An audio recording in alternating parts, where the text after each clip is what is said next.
নমস্কার সবাইকে। আজকের মতো আমি কবিতার শ্যুট এখানেই এন্ড করব, কারণ এরপর আমার আবার 4টে গল্পের শ্যুট আছে। প্রায় রাত্রির 11টা বাজতে চললো। আমার বাচ্চাও এবার কান্নাকাটি আরম্ভ করে দেবে, কারণ আমার বাচ্চা অনেকক্ষণ, যদি ছোট তো অনেকক্ষণ যদি মাকে দেখতে না পায়, বুঝতেই পারেন যাদের ছোট বাচ্চা আছে তারা রিলেট করতে পারবেন। কাজে আমি যত তাড়াতাড়ি সম্ভব বলে এবার শেষ করব কবিতাটি, তারপর 4টে আরও শ্যুট আছে। তো যদিও অ্যাকচুয়ালি বারবার না, মানে একে তো ভীষণ গরম, জল তেষ্টা পাচ্ছে বারবার। আর জল তেষ্টা পেলে আমাদের অনেক সময় দেখবেন একটা স্টাম্বলিং প্রবলেম হয়, তো সেটা না মাঝে মাঝে হচ্ছে। আসলে আপনি আপনারা কতটা মানে যাদের এই এই ধরনের ওটি হয়েছে, গলস্টোনের ওটি, তারা হয়তো রিলেট করতে পারবেন যে আমাদের একটা মানে খাওয়া দেরিতে হলে বা লাঞ্চ অনেক দেরিতে হলে কিংবা খাওয়ার পরের বা স্পাইসি কোনো খাবার খেলে বা এই ধরনের কিছু, বা মাঝে মধ্যে এমনি বেশ কিছুদিন অন্তর অন্তর এমনি একটা প্রবলেমেটিক একটা সিচুয়েশন হয়। তো আপনার যদি টামিতে প্রবলেম থাকে বা বেলিতে প্রবলেম থাকে, তাহলে আপনার একটা অ্যাসিডিক একটা প্রবলেম থাকবেই অল টাইম। সো সেটা দেখবেন এমনি মানুষের এই গরমে যদি আপনি মানে একটু 19-20 হয় খাওয়াতে, তাহলেই মানুষের একটা প্রবলেম হয়। তো আমাদের ক্ষেত্রে প্রবলেমটা আরও বেশি হয় যারা, এবং তখন আর যেহেতু সি সেকশনের মা আমরা, মানে সি সেকশন হয়ে যাদের বেবি হয়েছে, তাদের তো একটা কন্টিনিউয়াসলি একভাবে বসে থাকার একটা প্রবলেম বিরাট ইস্যু হয়ে দাঁড়ায়, বা অনেকক্ষণ ধরে দাঁড়িয়ে কুকিং করার পর আবার অনেকক্ষণ বসে শ্যুট করা, এটা একটা একটু ডিফিকাল্ট হয়ে যায় আমাদের জন্য। তো সেই সমস্ত প্রবলেমগুলোই হচ্ছে। তো সেই জন্য আমার একটু প্রবলেম হচ্ছে, বাট কিছু করার নেই, এটা আমার কাজ, এটা আমার পেশা, মানে আমার চ্যানেলের প্রতি ডেডিকেশন। আমি যেহেতু একটা চ্যানেল ওপেন করেছি, আমি অবশ্যই চাইবো আমার চ্যানেলটার গ্রোথ হোক, এবং আপনারা সেই জিনিসটা আপনাদের পছন্দ হোক, আপনারা এন্টারটেন হোক, আপনারা দেখুন, এবং আপনারা বেশি করে শেয়ার করুন, বেশি করে লাইক করুন, কমেন্টস করুন, এবং আপনাদের ভালো লাগলে পরবর্তী আরেকজনের কাছে পাঠান, তিনিও যাতে দেখতে পারেন। এবং ভালো লাগলে অবশ্যই চ্যানেলটি সাবস্ক্রাইব করে রাখবেন, প্রতিটা চ্যানেল আপনারা জানেন। আর ফেসবুক থেকে দেখলে ফলো করে রাখবেন। এবং আমাকে কবিতার বিষয়বস্তু আমি দিতে বলেছিলাম, যদি দেন আপনাদের নাম এবং কোথা থেকে লিখছেন বিষয়বস্তু, সেটা জানাতে অবশ্যই ভুলবেন না, সেটা আমি নামটা আপনাদের যাতে নিতে পারি। সেই জন্য আমি আর এখন রোজ রোজ রোজ রোজ বলি না, আর নোটিফিকেশন বাটনটি অন করে রাখবেন যাতে নোটিফিকেশনটা আপনাদের কাছে পৌঁছে যায় কিছু ছাড়লে। এখন আমার অনেক সময় না প্রবলেম হচ্ছে, আমি সোমবারের বদলে মঙ্গলবার ছাড়ছি, মঙ্গলবারের বদলে বুধবার ছাড়ছি, অনেক সময় একই দিনে দুটো ছাড়ছি, অনেক সময় একদিন অন্তর ছাড়ছি। কাজেই ওটা না একটুখানি আপনারা কিছু মনে করবেন না, একটু আপনারা মানে নিজ গুণে ক্ষমা করে দেবেন, একটু অ্যাডজাস্ট করে নেবেন, কারণ আমার ওই যে বললাম আমার এখন একটা হেকটিক মানে শিডিউল চলছে, হেকটিক স্কেডিউল চলছে। তো হেকটিক স্কেডিউলের জন্য আমি না ঠিক ম্যানেজ করে উঠতে পারছি না। অনেক সময় হয় কি, এত রাত্রির হয়ে যায় তখন আর ছেড়েও কোনো লাভ হয় না, অনেকটা রাত্রির হয়ে যায়, তাহলে আর মানে আমার শরীরের ওপর ভীষণ প্রেশার পড়ে যাবে। মানে তাই জন্য আর কি। সো আমি ওই দিনটাতে স্কিপ করে যাচ্ছি, যেহেতু শারীরিক প্রবলেমটা থাকছে, তো ওই দিনটাতে আমি স্কিপ করে যাচ্ছি, বা কোনো সাংসারিক কাজের জন্য বাইরে কিছুতে হয়তো আমি গেছি, সেই কারণে আমি হয়তো স্কিপ করে যাচ্ছি। কিন্তু আপনারা একদম ভাববেন না যে আমি দেবো না। যদি কোনো সপ্তাহে আমার এরকম হয় যে আমি একদম দিতে পারছি না, তাহলে আমি জানিয়ে দেবো। হ্যাঁ, আপনারা হয়তো আপনাদের একটু প্রবলেম হচ্ছে, কিন্তু আপনারা অবশ্যই পাশে থাকবেন। আপনারা যেভাবে আমার ঠিক অপারেশনের সময় পাশে ছিলেন, আমার চ্যানেলের সাথে জুড়ে ছিলেন, আপনারা প্লিজ এখনও থাকবেন, আমি সেটাই আশা করব। আর ভালো লাগলে অবশ্যই না কমেন্টস করে জানান, কারণ আমি বুঝতে পারছি না আপনাদের ঠিক কেমন লাগছে কবিতাগুলো, আমার লেখার বাঁধনই কেমন লাগছে, ভালো লাগছে কি না। আর অবশ্যই আমাকে না একটু মানে বিষয়বস্তু পাঠালে আমার খুব ভালো হয়। মানে আমি নিজে না খুব মানে আশপাশ থেকে বিষয়বস্তু খুঁজি, তো আপনারা যদি দেন সেক্ষেত্রে আমার একটু ভালো হয় আর কি। আমি তাহলে সেই বিষয়বস্তুগুলো নিয়ে লিখতে পারি। আর আমার চ্যানেলের নামগুলো একবার বলে দিচ্ছি, অপুস পোয়েটিক ফ্লেভার, সাবভেয়ান্স অ্যাভিনিউ, আর অর্পিতার গল্পের আর গানের ঝুলি। আর ফেসবুক পেজের মধ্যে সবই তাই, শুধু অর্পিতার গল্পের ঝুলি ওটার নাম। আর ক্রিয়েটিভ অর্পিতা আরেকটি চ্যানেল আছে, যেটিতে আমি আমার আঁকা, গান, নাচ এগুলো ছেড়ে থাকি। ইদানিং আমি গানটা বেশি ছাড়ছি, অপারেশনের জন্য এখনও পুরোপুরি নাচটা দু একবার ছাড়ছি। আর হাতের আঁকাটাও এখন একটু কম ছাড়া হচ্ছে, হ্যান্ডক্রাফটের কাজগুলো একটু বেশি ছাড়ছি। কাজেই ওই চ্যানেলটাকে ফলো করে রাখতে ভুলবেন না। এবার আপনারা দেখে বলবেন, আপনারা যদি বলেন তাহলে আমি ইজি ওয়েতে যে আঁকার ভিডিওসগুলো হয়, আপনারা কিভাবে আঁকবেন, বেবিরা কিভাবে আঁকবে, সেগুলো নিয়ে আমি ভিডিও টিউটোরিয়াল তৈরি করতে পারি আঁকার ওপরে। কারণ দেখুন, যেগুলোতে আমার ডিগ্রিজ নেই আমি সেগুলো সবসময় আপনাদেরকে বলি। যেরকম আমার মেকআপের কোনো ডিগ্রি নেই, বা আমার আবৃত্তি করা আমি কারোর থেকে শিখিনি, আমি লেখাটা জাস্ট পাঠ করি। কিন্তু বাকি নাচ, গান, আঁকা এগুলো সবেতেই আমার ডিগ্রিজ রয়েছে। তো সেই জন্য এগুলোর সম্বন্ধে আমি টিউটোরিয়াল দিতেই পারি। মেকআপটা আমার সম্পূর্ণ ইউটিউব দেখে শেখা, তো সেক্ষেত্রে আমি টুকটাক ওই করতে করতে যেটুকুনি শিখেছি সেটুকুনি আপনাদেরকে একটি চ্যানেলে আমি বলতে পারি। আপনাদের যদি আমার ক্রিয়েট করা লুকগুলো ভালো লেগে থাকে, নিজের ক্রিয়েট করা লুকগুলো, সেটা অবশ্যই জানাতে ভুলবেন না। যাকে অনেক জ্ঞান দিয়ে ফেলেছি, চ্যানেলের নামও বলে দিয়েছি। আর বারবার আপনাদেরকে রিকোয়েস্ট করব, আপনাদের যদি ভালো লেগে থাকে তাহলে অবশ্যই যাওয়ার আগে চ্যানেলটি সাবস্ক্রাইব করে যাবেন। আপনারা দেখছেন, আমি দেখছি, বাট সাবস্ক্রাইবটা প্লিজ করুন।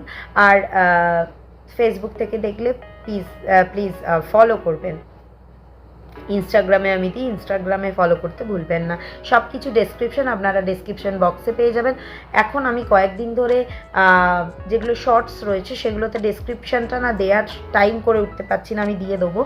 আর আমার অনেক সময় ওই ইনস্টাগ্রামের এটাতে আমার অনেক সময় না দিতে সবগুলো ফেচ করতে পারে না, অনেক সময় ওই ইউটিউবে শর্টসগুলোকে ফেচ করতে পারে না, তো আমার ওটাকে 15 সেকেন্ডস করে কেটে কেটে দিতে হয়। তো ওই জন্য না অনেক সময় ওই ডেসক্রিপশনগুলো লেখা হয়ে ওঠে না আমার, তো আমি দিয়ে দেবো। কিন্তু পুরনো কবিতাতে আপনারা পেয়ে যাবেন, ডেসক্রিপশনে সমস্ত কিছু আছে, পিন কমেন্টেও সমস্ত কিছু আছে, ওখান থেকে আপনারা চেক আউট করে নিতে পারেন। আজকের জন্য আগে কবিতাটি বলে নিই। আর কবিতা বলার পর আর বাড়তি কথা বাড়াবো না, কারণ এমনি অনেকক্ষণ ধরে বকবক করে ফেলেছি। একটু ধৈর্য ধরে শুনবেন কবিতাটি পুরো অবধি। আজকের কবিতা হচ্ছে ব্রাহ্মণ। আগেই বলে দিই, আপনারা জানেন আমিও ব্রাহ্মণ, আমিও একজন ব্রাহ্মণ সন্তান, কিন্তু একেবারেই আমি শুধুমাত্র ব্রাহ্মণত্ব নিয়ে অহমিকা করে কিন্তু কবিতাটি লিখিনি। জাস্ট ব্রাহ্মণ নিয়ে আমাদের সমাজে যে একটা চলন কথার রয়েছে বা একটা ভ্রান্ত ধারণা রয়েছে, অনেক সময় অনেক ভুল সিদ্ধান্ত বা অনেক ভুল জিনিস আমরা জেনে ফেলি, সেটাকেই নিয়ে সেটাই আমাদের বদ্ধমূল ধারণা হয়ে যায়। সেটির পরিপ্রেক্ষিতেই আমি এটা লিখেছি। ব্রাহ্মণ, হ্যাঁ, আমিও একজন তাদের মধ্যে ব্রাহ্মণী। জ্ঞান ভাণ্ডার খুবই স্বল্প, তবু আমি ব্রাহ্মণত্বের ধনে ধনী। না, ভাববেন না আমি করছি ব্রাহ্মণত্বের বড়াই। আসলে ব্রাহ্মণ মানে যে শুধুই পুজো পার্বণে ডাক পড়া, উত্তরীয় গায়ে দেওয়া, তিলক কাটা, টিকি রাখা, পুঁথি ধরা একজন ব্যক্তি বিশেষ নন। আর নয় আগুনে তপ্ত অহংকারের টকবকিয়ে ফোটা ফুটন্ত তেলের কড়াই। তারা হলেন ব্রহ্মজ্ঞানী, তারা হলেন ব্রহ্মজ্ঞানী, তাই তেনারা ব্রাহ্মণ। তারা এসেছেন যুগে যুগে বারে বারে নিয়ে না ফুরোনো জ্ঞানের মৌখিক বা লিখিত সংস্করণ। লিখিত সংস্করণের দৈবিক, সাংসারিক, সামাজিক, পুঁথিভিত্তিক ধন। ব্রাহ্মণদের ইতিহাস যদি না সমাজ প্রতিটা মানুষ জানে, যদি না সমাজের প্রতিটা মানুষ জানে, তাহলে তারা সারা জীবন ব্রাহ্মণদের করবে অর্ধজ্ঞানে বিশ্লেষণ। ব্রাহ্মণরা সমাজ কল্যাণে বড় বড় ভূমিকা করেছে পালন। তারা সঠিক জ্ঞানে পৃথিবীকে করেছেন লালন। তার মধ্যে দায়িত্ব পালনে এগিয়ে এসেছেন বহু ঋষিমুনি, মহিলা ব্রাহ্মণী আর ব্রহ্মজ্ঞানী মানুষ দিয়ে নিজের সবকিছু বিসর্জন করতে সমাজের পুনরুদ্ধার। এই হলো ব্রহ্ম সমাজ, যারা কোনো দিন মানেনি কোনো পরিস্থিতিতে হার। ধন্যবাদ। অবশ্যই বলবেন ব্রাহ্মণ নিয়ে আমি যে কবিতাটি লিখেছি, আমি ব্রাহ্মণই বলে নয়, আমি কথাটি সত্যি লিখেছি না মিথ্যে লিখেছি। আমরা ইমর্টালসদের মধ্যে যাদের চিনি, যেমন পরশুরাম, উনিও ব্রাহ্মণ। ঋষি দধিচি ব্রাহ্মণ। আমাদের দেশের ফেমাস প্রচুর পার্সোনালিটিস রয়েছেন, বিজ্ঞানী রয়েছেন, শ্রদ্ধেয়া স্বর্গীয়া লতা মঙ্গেশকরজি, উনি ব্রাহ্মণ। কাজেই আমরা আরও প্রচুর প্রচুর উদাহরণ রয়েছে, প্রচুর। আমার ভিডিও যেহেতু বড় হয়ে যাচ্ছে আমি সেটা বললাম না। কাজেই আমাদের যে ব্রাহ্মণ নিয়ে একটা বদ্ধমূল ধারণা না, এখনও সবার মধ্যে নয়, প্রচুর মানুষের মধ্যে রয়েছে, ব্রাহ্মণ মানেই তারা খুব গরিব শ্রেণী, লোকের বাড়িতে পুজো করে মাথায় একটা টিক্কি ঝুলিয়ে, বগলে একটা বই নিয়ে, পুঁথি জড়িয়ে, গায়ে একটা উত্তরীয় দিয়ে তারা লোকের বাড়িতে বাড়িতে পুজো করেন এবং সেইভাবেই তাদের দিনযাপন হয়। সেটা নয়। ব্রাহ্মণ মানেই সত্যি ব্রহ্মজ্ঞানী, যার ব্রহ্মজ্ঞান রয়েছে তিনিই হচ্ছেন ব্রাহ্মণ। ব্রাহ্মণকে আগেকার দিনে কেন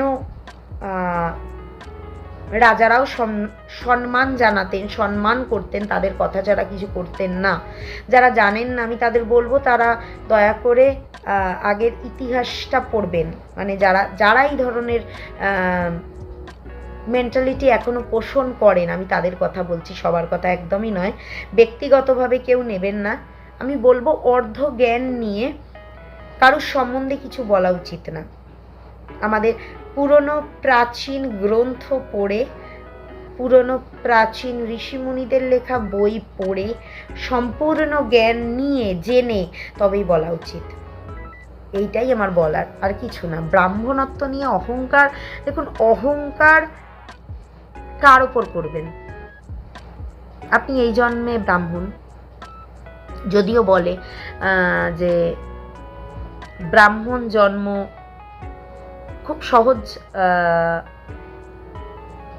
খুব সহজে পায় না, এটা আমার শোনা কথা, আমি জানি না, এটা তো আমার কোনো চাক্ষুষ অভিজ্ঞতা নেই, শোনা কথা সম্পূর্ণ। কিন্তু বলে যে ব্রাহ্মণ যারা হন তারা যেহেতু খুব ঈশ্বরের কাছাকাছি হন, তো তাদের যদি সত্যিকারের কোনো ব্রাহ্মণ হন, তাদের মুখের কথা খুব ফলে। তো মানে যারা প্রকৃত জ্ঞানী, প্রকৃত ব্রাহ্মণ, তাদের কথা বলছি আমি।